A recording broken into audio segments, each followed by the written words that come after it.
మోడీ గారితో మీటింగ్ ఎప్పుడు పవన్ కళ్యాణ్ గారిది? రజనీ గారు, మోడీ గారితో మీటింగ్ ఎప్పుడు పవన్ కళ్యాణ్ గారిది?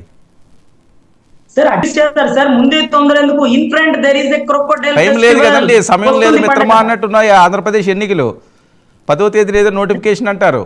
ఇంకా మీరు వస్తుంది చూస్తాము అంటే అవదుగా. ప్రజాక్షేత్రంలోకి వెళ్ళిపోవాలి, సక్సెస్ రావాలి అంటే.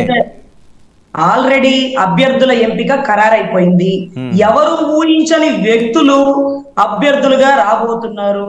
అది పీకే సర్వే గారితో రానున్న ఎలక్షన్స్ రణరంగంగా జరగబోతది. నిష్ణాతులైన వాళ్ళనే, అనర్గళంగా మాట్లాడగలిగిన వాళ్ళనే, చదువుతో కూడిన విద్య ఉన్న వాళ్ళనే, నేర చరిత్ర లేని వాళ్ళనే, రాజకీయ బ్యాక్గ్రౌండ్ ఉన్న వాళ్ళనే మొత్తాన్నిగా తీసుకుంటారు. అభ్యర్థులు ఖరారైపోయింది సార్.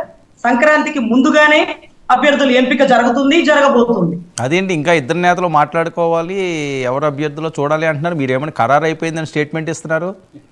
సార్ పీకే సర్వే అయిపోయిన వెంటనే అభ్యర్థులు ఖరారు అయిపోతుంది సార్. ఆల్రెడీ అయిపోయిన దాన్ని మళ్ళీ షార్ట్ లిస్ట్ చేసుకుంటారు. షార్ట్ లిస్ట్ ఎందుకంటే వైసీపీలో గోడలు దూకే వాళ్ళు ఉన్నారు కదా. గోడలు దూకే వాళ్ళు ఉన్నప్పుడు చివరాఖరులో ఇతనికి ఇద్దామన్న సీటు త్యాగం చేసే త్యాగమూర్తులు ఉంటారు ఆ టయానికి పాపం. అటువంటి సీట్ల కోసం ఇంకెవరెవరు గోడ దూకడానికి సిద్ధంగా ఉన్నారు అన్న దానికోసం కొన్ని సీట్లు ఖర్చు వేసి అలా పెట్టారు. ఈ సీటుకి వాడు వచ్చేలాగా ఉన్నాడు, వాడు వచ్చేస్తానంటున్నాడు. ఈ సీటు నువ్వు వదిలేసుకోమ్మా, అతనికి ఇచ్చే. ఇప్పుడు పార్టీ ఎజెండా ప్రజాస్వామ్యాన్ని కాపాడమే కానీ నీ పార్టీనా నా పార్టీనా అనేది కాదు. ఓకే రజనీ గారు మీరేమో త్యాగమూర్తులు అంటున్నారు, సీఎం గారేమో త్యాగరాజు అంటున్నారు. సార్ ఎవరు ఎన్ని త్యాగాలు చేసినా రాజ్యం కోసం, రాజ్యాన్ని గెలుచుకున్నోడు రాజు అయితే రాజ్యాన్ని, రాణిని, బిడ్డని వదిలేసినోడు గౌతమ బుద్ధుడు అవుతాడండి.